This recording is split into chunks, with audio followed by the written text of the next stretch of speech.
जुगल किशोर जी, इनके चरित्र में आता है कि एक बार कोई साधक वंशी दे गया, और वंशी देख करके बोला हरिराम व्यास जी, जुगल किशोर जी को वंशी पधरा देना, नई सोने की वंशी है। तो आपने श्रृंगार करके जैसे ही वंशी ठाकुर जी के हाथ ऐसे ही रहते हैं, तो वंशी पोली उसमें जैसे ही प्रवेश कराई, ठाकुर जी के हाथ का जो छिद्र है वो छोटा पड़ गया, वंशी बड़ी, लेकिन ज्यादा बड़ी नहीं, नेक बड़ी, नेक। तो व्यास जी ने थोड़ा श्रम किया, थोड़ा जोर लगाया कि वंशी कैसे भीतर जाए। तो जैसे ही जोर लगाया, ठाकुर जी का हाथ छिल गया और वहां से रक्त निकलने लगा, श्री जुगल किशोर जी के। हरिराम व्यास जी ने जैसे ही रक्त देखा, मूर्छित होकर गिर पड़े वहीं पर। और जब होश में आए तो अपने पुत्र को सेवा दे दी और कहा, मैंने ठाकुर जी को श्रमित कराया है, अब मैं अपने आप को दंड दूंगा। तो क्या दंड दिया? सूर्य उदय से सूर्यास्त तक वृंदावन की परिक्रमा ही लगाते रहते थे, ये दंड दिया उन्होंने खुद को। पहला दिन था दंड का। एक बात सुनिएगा, इन आचार्यों के चरित्र से ना कुछ कुछ सीखा कीजिए। आपकी सेवा में आपसे कोई अपराध बनता है, आपसे कोई गलती हो जाती है, आपसे कोई दोष बन जाता है, तो उसके लिए आप जाकर के पूछते हैं, हमसे अपराध हो गया, हम क्या करें? पूछिए मत, स्वयं को अपने आप ही दंड उत्सव मना लीजिए। और दंड उत्सव क्या है? तुरंत वृंदावन जाओ, एक परिक्रमा लगाओ, किसी वैष्णव को प्रसाद पवाओ, ब्रजवासी को कुछ दे करके उनको प्रसन्न करके आओ। यही दंड है वैष्णव अपराध का, भगवत अपराध का। तो श्री हरिराम व्यास जी वृंदावन में भ्रमण करते रहे, परिक्रमा लगाते रहे। परिक्रमा करके रात्रि में जैसे ही लौट करके आए, बहुत सावधानी से सुनो, तो शयन का दर्शन करने जब गए, तो शयन के दर्शन में आपने क्या देखा कि जुगल किशोर जी ने स्वर्ण की वंशी धारण कर रखी, वही वंशी जो सुबह वो पधराना चाह रहे थे।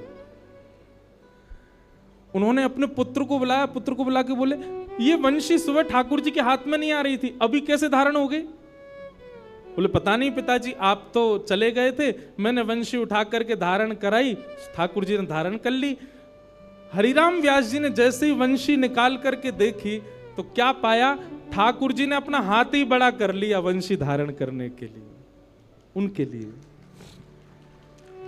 अब ताली से काम नहीं चले, हमारे ठाकुर जी करते हैं ऐसे? क्यों नहीं करते? और हम संतुष्ट क्यों हो जाते हैं? जैसी सेवा है उससे हमको प्रसन्नता क्यों हो जाती है? नहीं। ये इस बात का प्रमाण है कि कहीं ना कहीं हमारी भक्ति में, हमारे भाव में, हमारे प्रेम में अभी वो स्तर नहीं आया कि ठाकुर जी उसको स्वीकार कर लें। इसलिए भैया, सबसे पहली बात भक्ति में, सेवा में सबसे पहला प्रकार, ठाकुर जी को आप चैतन्य मानो। वो जड़ नहीं है, वो पीतल के नहीं है, वो अष्टधातु के नहीं है, वो मार्बल के नहीं है, वो साक्षात ठाकुर जी हैं, वो साक्षात चैतन्य है। उनके प्रति चैतन्य बुद्धि आपने धारण कर ली, अपने आप ठाकुर जी अपने आप लीलाएं कराना प्रारंभ कर देंगे।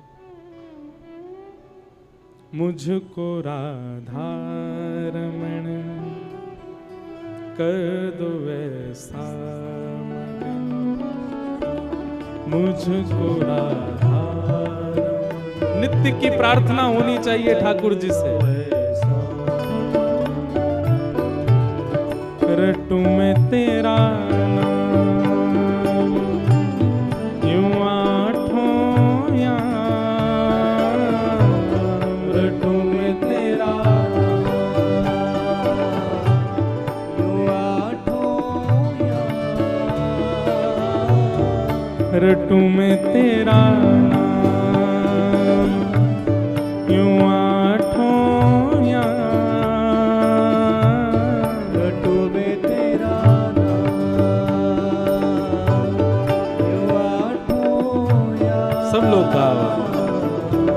मुझको राधा रमण कर दो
और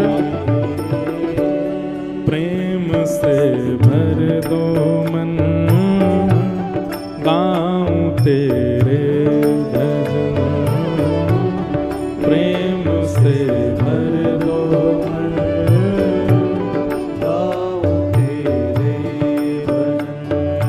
ओ रटूं मैं तेरा नाम, यूं आठों याम, रटूं मैं तेरा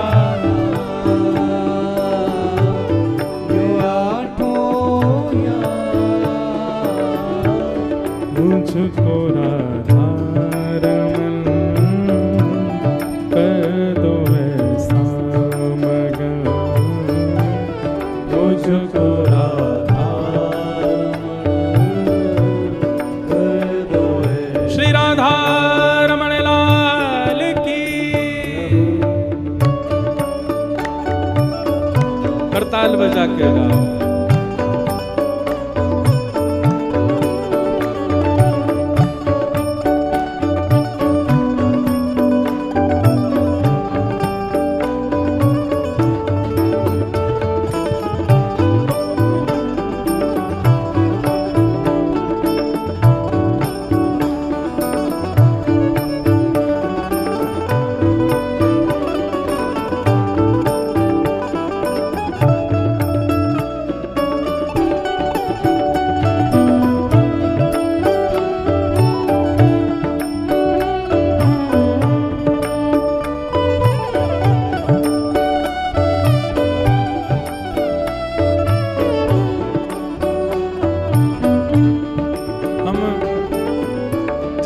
पर चर्चा कर रहे हैं कि ठाकुर जी को चैतन्य मानो, वे पाषाण नहीं है।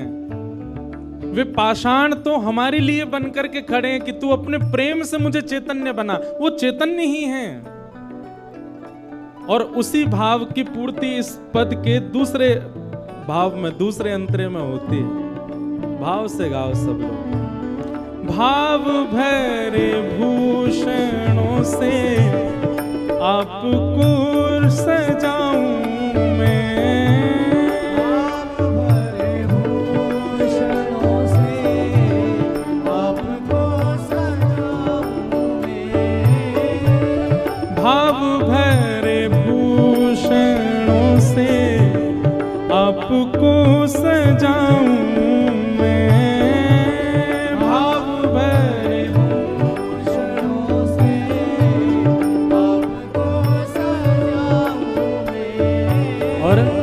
नित नव भोज निज हाथों से पवाऊं मैं, नित नव भोज निज हाथों से पवाऊं मैं। ओ नित नव भोज निज हाथों से पवाऊं मैं।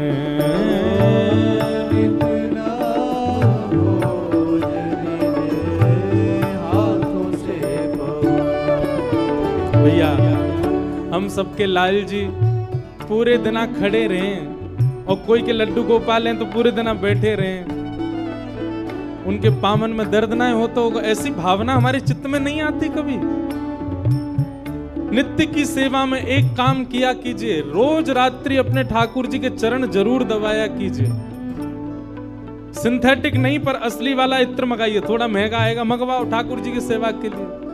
और चरणों में इत्र लगा करके और फिर बड़े धीमे धीमे उंगलियों से। अच्छा एक बात और है, हमारे पुष्टि मार्ग के आचार्य कहते हैं ठाकुर जी की सेवा में अंगूठा का प्रयोग नहीं होना चाहिए। क्यों? कहीं भी जोर लगाना होता है हम अंगूठा का ही प्रयोग करते हैं। और ठाकुर जी की सेवा में अगर आप अंगूठा लगाते हो ठाकुर जी को पीड़ा होती होगी, लग जाती होगी, इसलिए उंगलियों से सेवा का ही निधान होना चाहिए। कहीं उठा करके भी रखें तो अंगूठा से ठाकुर जी को बड़े आराम से स्पर्श करना चाहिए। शास्त्र हमारे आचार्य तो ऐसा कहते हैं कि अगर आपने अंगूठा का प्रयोग किया भी है तो श्रृंगार के बाद ठाकुर जी का एक अलग से भोग लगाओ। किस बात का? श्रम भोग। ठाकुर जी आपको दर्द हो गया होगा, हमने अंगूठा से दबाया आपको, इसलिए मंदिरों में श्रम भोग आता है। बेचारो बहुत हमारो ठाकुर वृंदावन को बड़ो हल्को सो नेक में ही हार जाए, नेक जोर ते सर दबाए दो, हाथ दबाए दो, पाम दबाए, थक जाए इतने में तो श्रम भोग लाओ। नित्य रात्रि में ठाकुर जी को शयन से पहले चरणों में इत्र जरूर सेवा किया करो। श्रृंगार कोई कर जाए, भोग कोई बनावे, पर रात्रि शयन तो सेवक को स्वयं कराने चाहिए। दाबु तुमरे चरण करो जब तुम शयन, दाबु तुमरे चरण करो जब तुम शयन। ओ दाबु तुमरे चरण करो जब तुम शयन, दाबु तुमरे चरण करो जब तुम शयन। ओ रटू में तेरा नाम यूं आठों याम, रटू में तेरा नाम आठों याम, रटू में तेरा नाम यूं आठों याम, रटू में तेरा नाम यूं भाव भाव से मुझको राधा कर दो ऐसा, मुझको राधा कर दो ऐसा, ओ मुझको राधा कर दो ऐसा, मुझको राधा कर दो ऐसा। ओ जय जय राधा रमण प्यारो राधा रमण, ओ मेरो राधा रमण प्यारो राधा रमण, ओ जय जय राधा रमण प्यारो राधा रमण, ओ मेरो राधा रमण प्यारो राधा रमण, ओ जय जय राधा रमण प्यारो राधा रमण, ओ जय जय राधा रमण प्यारो राधा रमण, ओ जय जय राधा रमण प्यारो राधा रमण, ओ मेरो राधा रमण प्यारो राधा रमण, ओ जय जय राधा रमण प्यारो राधा रमण,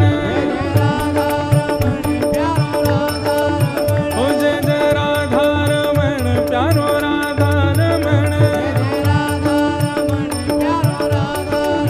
ओ जय जय राधा रमण प्यारो राधा रमण, ओ जय जय राधा रमण प्यारो राधा रमण। श्री राधा रमण लाल की जय।